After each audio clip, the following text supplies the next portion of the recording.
Now, I don't know much about Skallywag Tactical, but they wrote me to gauge my interest in testing one of their knives, and I said, sure. So here we go. I'm not an affiliate for them at this time, and I haven't been paid any money. I let them know that this review video would be honest and unbiased. To their credit, they agreed. Here it is, their Wanderer fixed blade with tan handles. It's a 4.75-inch saber ground blade made of 154 cm that is PVD coated black. HRC is supposed to be in the 59 to 62 range. I clocked this all over the place from 57 up to 60. Average was 59. The blade is 3/16 inch thick. It weighs 7.5 ounces naked, 10.5 ounces with the sheath. Behind the edge thickness is a beefy 50 to 55 thou. The handles are G10. The sheath is this thin leather with a fire starter. Factory sharpening angle is 19 degrees per side, 38 degrees all inclusive.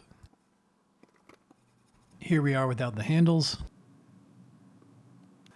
All right, first up is fit and finish. It looks really good. I have some smudges on here from sharpening it. There's some, dust here, smudging the handles and the finish on the blade. But everything is flush. The tang is flush with the handles. There's no gaps in here. The plunge lines are equal. The grind lines are equal. It's really nice fit and finish. It's above medium quality. This is a good quality fit and finish. All right, sheath, fit and finish, there's absolutely nothing special going on here. This is a pretty cheap leather sheath.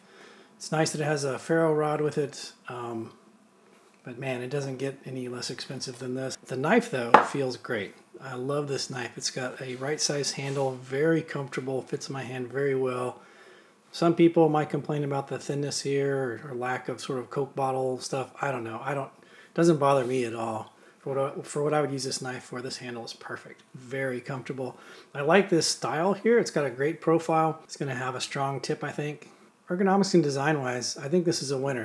It does have this sharpening notch here, and it is sort of rounded out here and shallow so that it doesn't snag on stuff as much. But some people are not going to like that. I don't care. I think these are fine. They don't bother me at all. Quick note about these flathead fasteners. I don't like them at all. It's very easy to scuff the fasteners or scuff the handle material while you're trying to get them out with the flathead. I wish that these were Allen or Torx or something. 8 out of 10 for both fit and finish and ergo and design. Points are deducted for the flathead screws and the sheath. A succulent Chinese fire starter.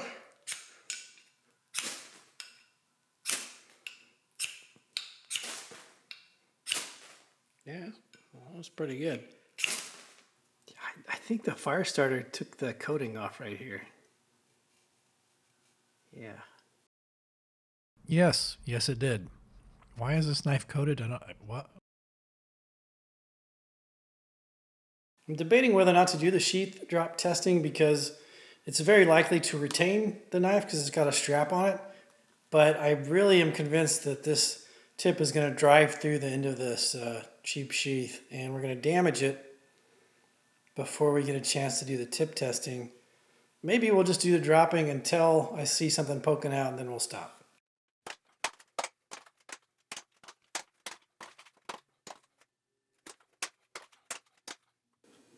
All right, we stopped at 17 drops. You can see where we've cut one of the threads here inside. These are pulling out and we're starting to separate here on the tip. And if we kept dropping, the point of the knife would come out and damage itself on the concrete. I'm going to save that for our tip testing. I made it 17 drops, I guess. By the way, that happened while I was using the ferro rod.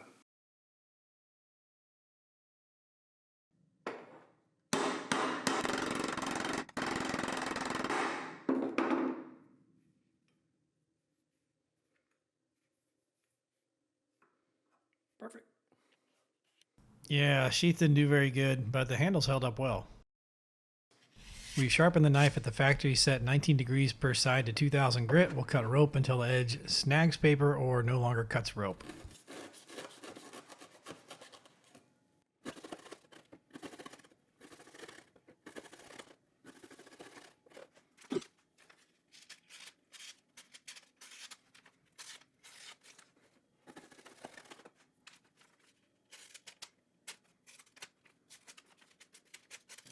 Seven cuts. That's really not acceptable for a $225 knife, in my opinion. That's not good.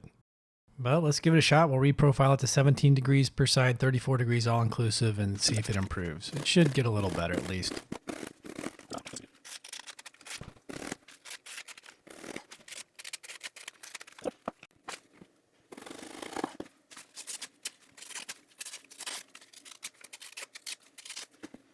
Yeah, so we're going to get 11 cuts now. That's a pretty good improvement with the change in the edge angle.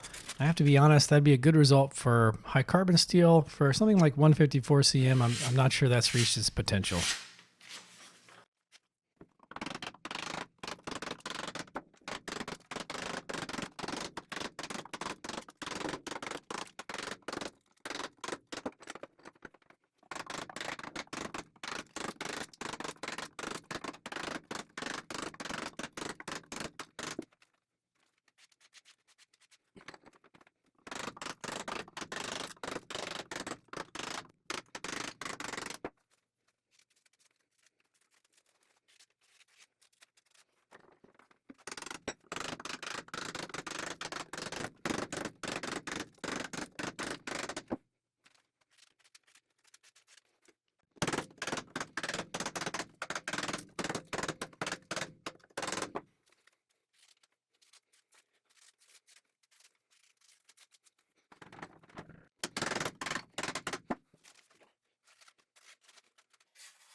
Let's put this edge into the microscope. As you can see, we've got those little rolls or indentions, deformations that are snagging the paper, and there's not very many of them. This actually looks pretty good for 5 times through batoning. It's just a couple of them were enough to snag paper. So at the factory edge angle, we had substandard rope cut performance, improved to less than average at 17 degrees per side. And batoning, did okay. For me, that's fine, personally. Tip test, we stab it 5 times into end on 2x4, pry it out and see what it does. Just for kicks, after that, I'll drive it in about 1 inch and we'll see what happens. That is not part of the test, that's just me having fun. And as you can see, this held up pretty well.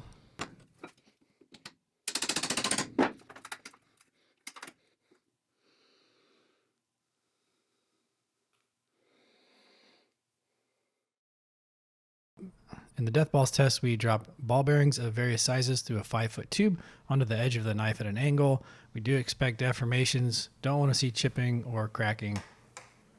This will destroy most knives.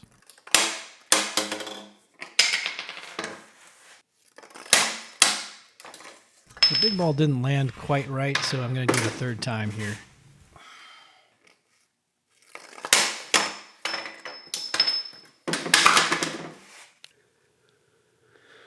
It's a little ball, not bad. A little deformation. I think with a little grinding and reprofiling, the edge could still be used. This is the first big ball. It didn't land square. This is the second one. I got a better piece. So it really held up pretty good. That's pretty impressive. I don't think you could sharpen these out unless you took the edge back 1 millimeter or 2, but you could do that and still be usable. So the coating is wearing off just from being the clamp for the balls test. So really good performance in balls testing and tip retention, high durability, high toughness. I think at this 59 HRC and a stainless, that's to be expected, but really good. So in conclusion, no one can tell you how to feel or what to think about a knife, but I'm going to do it anyway. Here we go. All right, I don't know how to go about this summary or my conclusion. I've written it out a couple times. I recorded it probably 5 or 6 times. I guess I'm just going to say it. The profile, the handle, the feel of the knife are good. The steel is tough. It stands up okay to batoning against the grain. It's nothing special, but it does well enough for me. The geometry behind the edge is too thick in my opinion, something that I think contributes to its below average edge retention through our rope. Even though that performance does improve by taking the edge angle down to 34 degrees all inclusive, 154 cm probably can and should do better. Again, I blame the behind the edge thickness here, and maybe even the soft side 59 HRC. This probably should be around 61, I think. The flathead handle fasteners just need to go. They need to be swapped out for Allen or Torx, in my opinion. The PVD finish on this blade is wearing off more quickly than I'd like to see. The sheath, it just belongs with a super cheap bushcraft blade. That's all you can say about that sheath. I guess in short, the knife looks like $220. It has $50 to $75 of performance in it, and it has a sheath to go with a sub $30 knife. That's all I can say. What did you guys think? Have a good one.